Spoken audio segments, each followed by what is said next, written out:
నమస్తే అమ్మా. నమస్తే అమ్మా. అమ్మా, ఉదయాన్నే వేడి నీళ్లు కానీ, హ్మ్. జీలకర్ర వాటర్ కానీ తాగితే హ్మ్. మంచిది శరీరానికి అని చెప్తూ ఉంటారమ్మా. అసలు ఎందుకు? అంటే ఎ ఏం జరుగుతుంది వేడి నీళ్లు గాని, జీలకర్ర నీళ్లు గాని తాగితే? వేడి నీళ్లు తాగితేనమ్మా శరీరంలో ఉన్న టాక్సిన్స్ అన్నీ పోతాయి. దీన్ని బట్టి మీరు అర్థం చేసుకోండి. ఐస్ నీళ్లు తాగే వాళ్ళకి టాక్సిన్స్ ఎలా పేరుకుంటాయో. అంతే కదా! అంతే ఆ! కదా! మరి ఒక్క మాట దానికి చెప్పక్కర్లా. ఇంక ఇది ఇది చెప్తే తెలిసిపోతుంది. అది దానికి అర్థమైపోయింది. కనుక వేడి నీళ్ళన్నవి శరీరంలో ఉన్న టాక్సిన్స్ అన్నింటిని బయటికి పంపిస్తాయి. ఓకే. ముఖ్యంగా పరగడుపున గనక తాగినట్టయితే కారణం ఏమిటంటే శరీరంలో కిడ్నీస్ పనిచేసే సమయం తెల్లవారుజాము. ఆహా! చాలా బాగా పనిచేస్తాయి అవి. అందుకే తెల్లారుజామున దాకా మేలుకున్నప్పుడు పడుకుంటూ ఉంటారు, లేదా అప్పుడు లేస్తూ ఉంటారు. హ్మ్. వాళ్ళకి ఇబ్బందే కలుగుతూ ఉంటుంది. అవును. అంటే రాత్రంతా చేసినా ఏ 4 గంటలకో మనం లేచినా గానీ అప్పటికి యాక్టివ్‌గా ఉంటాయి. అందుకే చూడండి మార్నింగ్ టాయిలెట్ చాలా సార్లు ఎడుతూ ఉంటారు అవును. రోజంతా కన్నా. అంటే మనం ఏమనుకుంటామంటే కండిషన్డ్ అనుకుంటాం. బయటికెళ్ళాం గనక మనం దాన్ని వాడొద్దని, దానికి ఆ! అలవాటు చేసి ఆపేసామని. అవును. That may be one of the reasons. But main reason ఏంటంటే యాక్టివ్‌గా పనిచేసేటటువంటి కాలం కిడ్నీస్. ఓకే. తెల్లవారుజామున కిడ్నీస్. ఆ సమయంలో మనం వేడి నీళ్ళు ఇచ్చామనుకోండి, క్లెన్జింగ్ చాలా బాగా అవుతుంది. ఆహా! బాడీ క్లెన్సింగ్ అవుతుంది. అయిపోతుంది. ఇంకా నాకు ఒకళ్ళు చెప్పిందేమిటంటే 6 నెలల పాటు ఎప్పుడు నీళ్లు తాగినా వేడి నీళ్ళే తాగితే హ్మ్. వాళ్ళకి మంచి కలరొచ్చిందిట ఒంటికి. Any time. ఎనీ టైమ్ ఎప్పుడు తాగినా వేడి నీళ్ళే. ఓహ్! ఓకే. రోజు మొత్తం మీద భోజనం దగ్గర గాని, మరోటప్పుడు గాని ఫ్లాస్క్ నిండా బాయిలింగ్ వాటర్ పెట్టుకొని, ఆ నీళ్లు, మామూలు నీళ్లు కలిపి వార్మ్ వాటర్ ఆహా! అట్లా తాగినందువల్ల టాక్సిన్స్ చాలా తగ్గి శరీరానికి కాంతొచ్చిందని, రంగొచ్చిందని చెప్పారు. అంటే ఓహ్! ఒక నల్లని మనిషే అనుకోండి హ్మ్. చెప్పింది. హ్మ్. హ్మ్. కానీ ఒకటి మాత్రం వాస్తవం. వేడి నీళ్లు తాగితే మాత్రం టాక్సిన్స్ పోవడం అవుతుంది. మనం కాఫీ, టీలు గూడా అందుకే తాగుతామమ్మా. వేడి వేడిగా తాగుతాం వేడి కదూ! వేడిగా తాగితే అది అసలు వేడి నీళ్ళ ప్రభావం ఆ! మనకేమో అందులో ఉన్న కెఫీన్ ఏమో లోపల ఇంకో చోట లోపలికి పనిచేస్తూ పోతుంది. ఆ! ఉంటుంది. అందుకని వేడి నీళ్ళ యొక్క శక్తి అట్లా ఉంది. ఇంకా మీరడిగారు జీలకర్ర నీళ్ళని. ఈ జీలకర్ర నీళ్ళు జీలకర్ర అన్న దానికి సంస్కృతంలో జీరక అని పేరు. జీరకం అంటే జీర్ణ ప్రక్రియకు దోహదము చేసేది అని.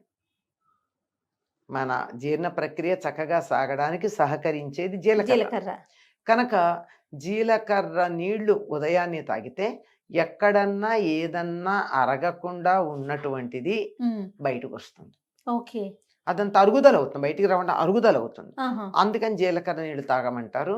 ఇంకొకటేమిటంటే జీలకర్ర నీళ్లు తాగుతూ గనకున్నట్టయితే చాలా వెయిట్ కూడా తగ్గుతారని చెప్పారమ్మ. ఆహాహా! ఓకే. ఇప్పుడు రోజు మొత్తం మీద తాగుతారు కొంతమంది. అమ్మ. పొద్దున్నే లేవంగానే ఒక పెద్ద బిందెడు తనకెన్ని నీళ్ళు రోజుకి ఎంత తాగుతారో అన్ని నీళ్ళు హ్మ్. స్టవ్ మీద పెట్టేసి ఇంత జీలకర్ర వేసేసి కూర్చుంటారు.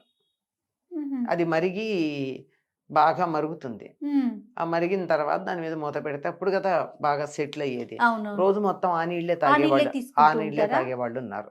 ఓహో! అలా తాగితే సన్నబడతారట. ఓకే. హ్మ్. హుహు. బాలింతలకు కూడా ఇస్తారమ్మా. బాలింతలకి వేడి నీళ్ళు జీలకర్ర నీళ్ళా? వేడి నీళ్ళమ్మా? వేడి నీళ్ళు ఇస్తారు గదా! అవును. ఆ వేడి నీళ్ళల్లో ముందర కాసిని నీళ్లు వేసి, జీలకర్రేసి బాగా మరిగించి, అప్పుడు ఆ జీలకర్ర రసం దాంట్లోకెడుతుంది గదా!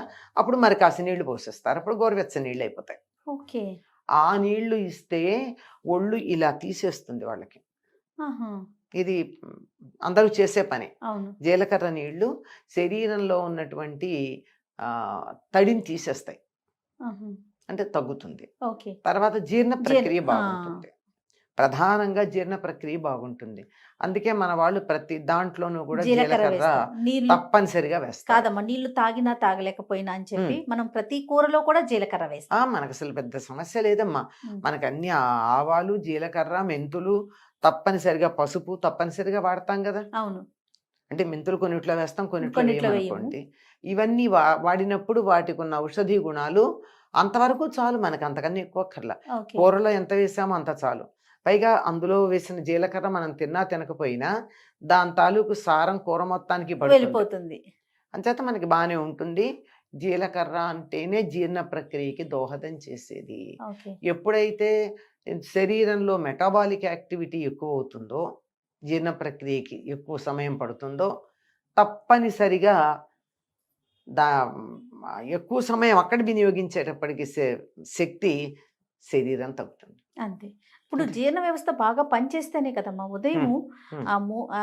మలినాలన్నీ వెళ్ళిపోతూ ఉంటే హ్మ్. అంతే కదా, మోషన్ ఫ్రీగా, టాయిలెట్ ఫ్రీగా వెళ్ళిపోతే ఇంకోటి ఆ, ఈ మాకు టాయిలెట్ ఫ్రీగా రావట్లేదన్న వాళ్ళకి ఆమ్, ఈ వేడి నీళ్ళు చాలా గొప్ప పరిష్కారం అమ్మా. మోషన్‌కి కూడా కదమ్మా. చాలా ఆ! అమ్మా. నిద్ర లేవంగానే నిద్ర లేవగానేనా నైట్ పడుకునే ముందు తాగి పడుకోవాలా? తాగి పడుకుంటే యూరినేషన్ బాగా అవుతుంది, క్లెన్జింగ్. ఆహా! తప్పనిసరిగా తాగి పడుకోవాలమ్మా. ఎందుకంటే రాత్రి లోపల ఓవర్ హాలింగ్ జరుగుతుంది కదా శరీరంలో. అవునవునవును. అలా జరిగేటప్పుడు కిడ్నీలు పనిచేయాలి అంటే దాని కిడ్నీల దగ్గరికి సరిపడా నీళ్లు ఉంటే కదా. పనికిరాని చెత్త అంతా తీసి ఫిల్టర్ చేసి అదంతా పనికొచ్చేది ఉంచి పనికిరాందంతా బయటికి పంపించే ఏర్పాటు కదా కిడ్నీ చేసేది. అది చేసేటంత క్లెన్జింగ్ ప్రాసెస్ ఇంకేది చేయదు, అంత బాగా అవును. చేస్తుంది. ఆ! కనుక రాత్రి తాగి పడుకుంటే కిడ్నీస్ యూరినేషన్ బాగుంటుంది. బాగుంటుంది. ఇక మోషన్ కావాలి అనుకున్న వాళ్ళు, ఇంకేదైనా బాగుండాలనుకున్న వాళ్ళు నిద్ర లేవంగానే ఒక 4 గ్లాసులు మంచినీళ్ళు వేడి నీళ్ళు తాగాలమ్మా. 4 గ్లాసులమ్మా. హ్మ్. ఆ! తాగాలి. కష్టమే అనిపిస్తుంది కదా ఆ! గోరువెచ్చగా నీళ్ళు వెంటనే తాగకపోయినా 5 నిమిషాలు 4 నిమిషాలు గ్యాప్ ఇచ్చి మొత్తం తాగాలి. ఓకే. తాగినట్టయితే ఆ! అలా ఒక 6 నెలలు తాగినట్టయితే ఏళ్ల తరబడి బాగా క్రానిక్ అయినటువంటి కాన్స్టిపేషన్ కూడా పోతుంది. ఓకే. పూర్తిగా క్లియర్ అవుతది. క్లియర్ అవుతుంది. అంటే వెంటనే మొదలవచ్చు, ఆ! కానీ సిస్టమటైజ్ అయిపోయి అది కాన్స్టిట్యూషన్‌లో భాగం కావాలంటే కనీసం 30, 40 రోజులు. హుహుహుహు. తప్పనిసరిగా నిద్ర లేవంగానే 4 గ్లాసులు కొలిచి అక్కడ పెట్టుకోండి. మనకు తెలుస్తుంది, ఒకరోజు కొలుచుకుంటే గిన్నెలో అన్ని నీళ్లు పోసి, అంతకన్నా కొంచెం ఎక్కువ నీళ్లు పోసి అవి మరుగుతాయి గనక అవి తీసుకుని ఉదయం అయిపోవాలి నీళ్లు తాగడం. హ్మ్.